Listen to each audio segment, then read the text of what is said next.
वकील साहब ने बहुत ही गंभीर आरोप लगाया है कि ये एक्सीडेंट में मौत नहीं है तो ये मर्डर है। सर क्या सोच के आपने इससे? देखिए, क्या सरकार अंधी है? सरकार को ये समझ में नहीं आ रहा है या सरकार देख नहीं रही है कि हर रोज़ हज़ारों मजदूर महाराष्ट्र से मजबूर होकर अपने अपने राज्यों की तरफ पैदल निकल रहे हैं।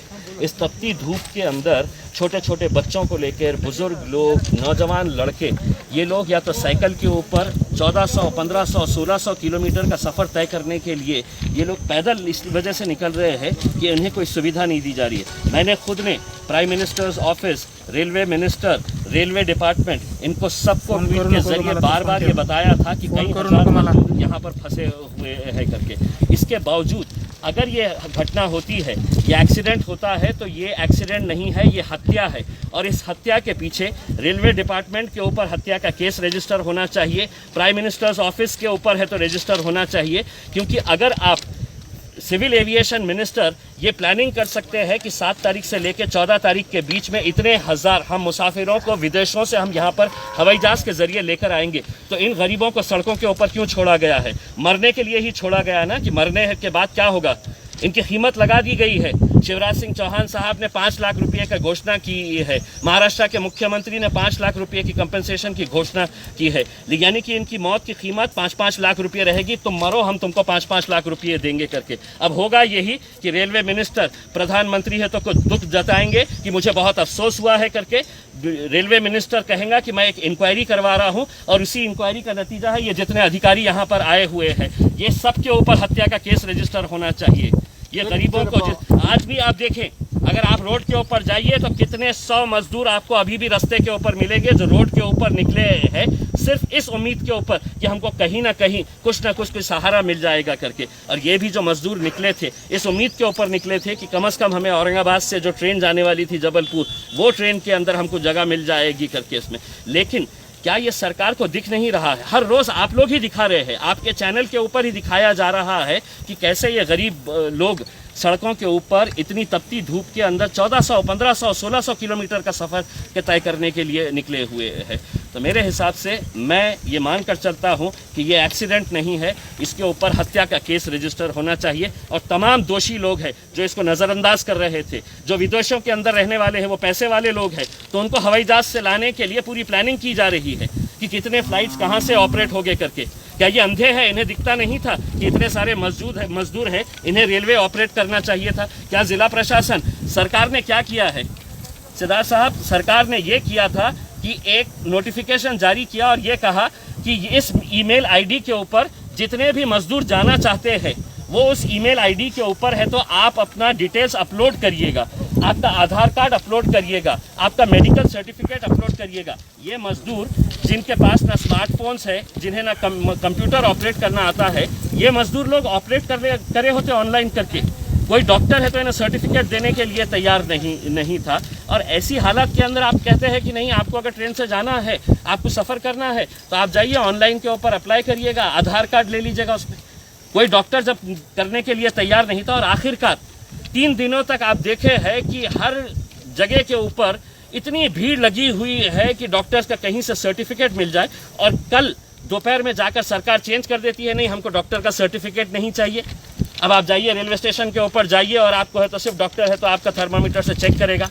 तो ये रोज़ रोज़ के जो कानून बदले जा रहे थे, ये जानते हुए, ये अच्छी तरह से समझते थे कि ये लोग मरने वाले हैं। वायरस से नहीं मरेंगे, कोरोना वायरस से नहीं मरेंगे तो भूखमरी से मरेंगे, भूखमरी से नहीं मरेंगे तो इस तरह रेल के पटरियों के नीचे आकर मरेंगे, या सड़कों के ऊपर तपती धूप के अंदर मरेंगे। ये सब अच्छी तरह से जाहिर है कि इन लोगों के पास में मतलब इनके पास में ना फिटनेस सर्टिफिकेट था, ना ट्रैवल सर्टिफिकेट था। ये लोग रोड ब्लॉक से इसके वजह से छुपा कर इस रोड से आए। तो जिला प्रशासन भी यहाँ पर थोड़ा सा जिम्मेदार लगता है? 100% जिम्मेदार है, जिला प्रशासन भी जिम्मेदार है उसमें। क्या ये सरकार की जिम्मेदारी नहीं है, प्रशासन की जिम्मेदारी नहीं है कि आप अपने कम से कम, महाराष्ट्र जो है वो हमारी संस्कृति नहीं है इस तरह से गरीबों को, इस तरह से हम लोग जो उनकी पीड़ा देखते हुए हम नज़रअंदाज करें करके। ये सरकार की जिम्मेदारी थी कि कम से कम बसेस लगाए, महाराष्ट्र के बॉर्डर तक उन्हें बसेस तक पहुँचाया जाए। आप जानते हैं अच्छी तरह से, मैंने खुद ने कितने लोगों को ऐसा देखा है कि जो बसें साइकिल के ऊपर नौजवान लड़के निकल पड़े हैं कि नहीं साहब अब हम रह नहीं सकते हैं। और किस बात के लिए? कि उनको 2 वक्त की रोटी नहीं मिल रही है। कम से कम हम अपने घर जाएंगे, अपने घर में जाकर हम अपने परिवार के बीच में अगर हम मर गए तो चलेगा, लेकिन हम हमें यहाँ नहीं रहना है। और कितने दिन हो गए हैं? कोई 2 दिन 4 दिन का अगर होता तो हमको भी समझ में आ गया होता, लेकिन अगर 1.5 महीने के ऊपर हो गया है और ये प्रशासन पूरी तरह से अगर इस तरह से इंतज़ार कर रहा था कि कितनी मौतें होगी करके। प्रधानमंत्री का बयान सुनिएगा, अफसोस हुआ है। प्रधानमंत्री को क्या दिखता नहीं है? प्रधानमंत्री टीवी देखते नहीं है क्या? ट्वीट्स पढ़ते नहीं है क्या?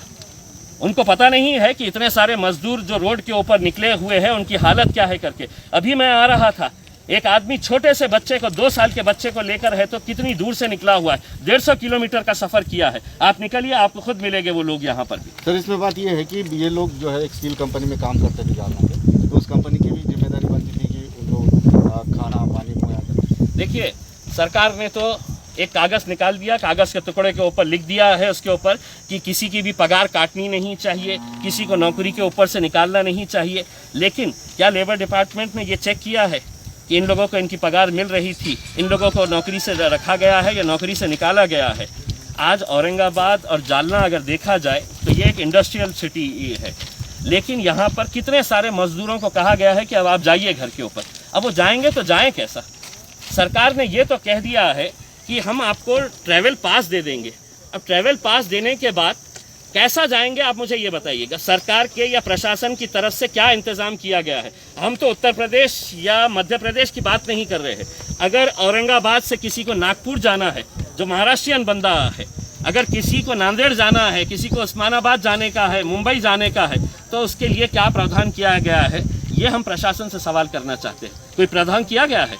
कोई इंतज़ाम किया गया है? नहीं, हम आपको सिर्फ पास दे रहे हैं, आप अपना करिएगा। अरे जिस आदमी के पास 2 वक्त की रोटी नहीं है खाने के लिए, अगर आप उसको इस तरह से कागज़ का टुकड़ा दे देंगे और कहेंगे कि नहीं अब हमने पास दे दिए है, अब तुम तुम्हारा इंतज़ाम कर लो करके, तो मेरे हिसाब से ये एक खेल है, खिलवाड़ है। सिर्फ गरीब लोग हैं, उनकी मौत के ऊपर क्या अफसोस करने का? उसमें 5 लाख रुपये दे दिए, मरने के बाद उसमें और भी मरेंगे, 10-20 लोग मरेंगे तो 5-5 लाख रुपये मिल जाएंगे उसके अंदर। इससे ज़्यादा और कुछ नहीं होगा। एक इंक्वायरी होगी, इंक्वायरी के अंदर क्या होगा?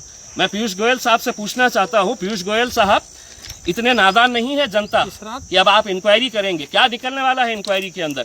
ये लोग सड़क से इसलिए नहीं जा सकते थे कि इनको जालना की बॉर्डर के ऊपर रोका गया होगा, इनको करमाड़ की बॉर्डर के ऊपर रोका गया होगा कि तुम कहाँ जा रहे हैं करके। ये पुलिस वाले इन्हें परेशान कर रहे थे तो चोर रास्तों से जा रहे थे कि हम रेलवे ट्रैक के ऊपर से चले जाए करके। और यहाँ पर ये जो मौत का तांडव जो हुआ है, इसके लिए पूरा रेलवे डिपार्टमेंट भी उतना ही जिम्मेदार है जितना जिला प्रशासन है, और उतना ही प्राइम मिनिस्टर्स ऑफिस जिम्मेदार है। जो बातें तो बड़ी बड़ी करते हैं, लेकिन इस हत्या के दोषी अगर है तो ये पूरे लोग हैं। निश्चित रूप से यहाँ पर